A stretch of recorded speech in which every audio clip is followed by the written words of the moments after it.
Hi everyone, this is Miss Myers, and today we are going to talk a little bit about copyright law, and a little bit about what you can do to make sure that you're not breaking copyright law.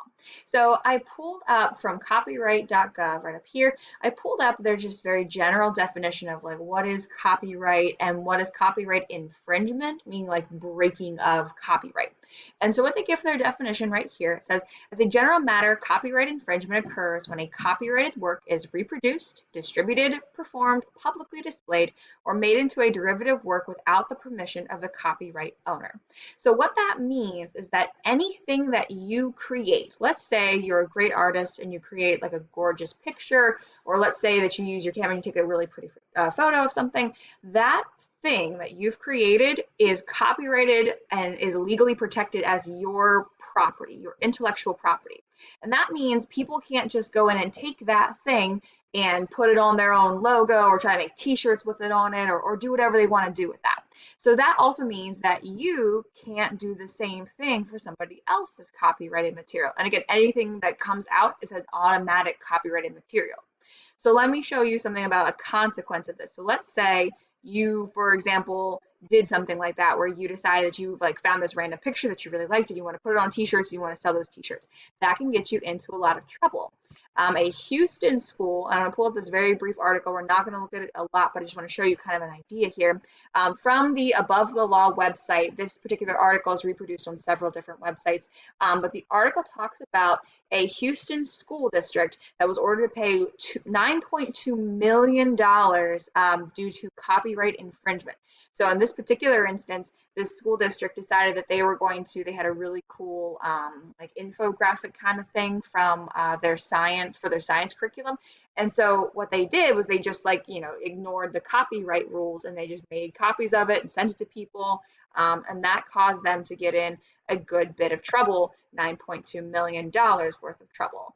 So that's never a good look.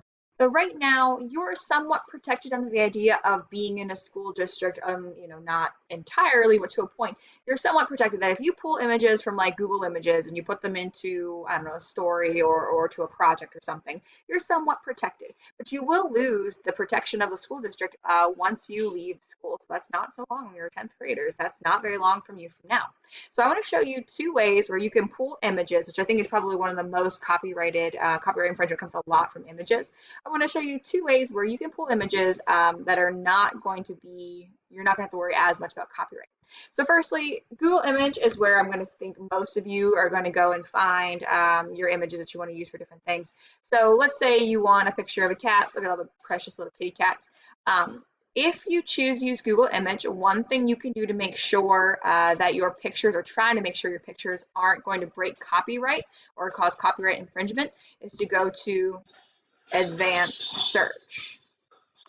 Once you get to Google Advanced Image Search, you can come down and you can make sure that your usage rights are free to use or share, or even free to use or share even commercially. Maybe meaning that you can take that picture and you can use that and put it on a t-shirt and sell it or something along that line. So if I change things from my cat search in general to my cat search with that something specific, what you're going to see are these pictures that are all free to use.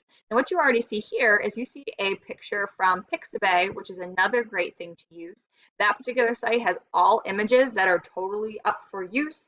Once you log in, make an account, they ask maybe that you upload some pictures that you wouldn't mind sharing as well. But those pictures are totally free with no copyright rules. So thanks for listening. Hope you've enjoyed, and make sure that you're not breaking that copyright rule.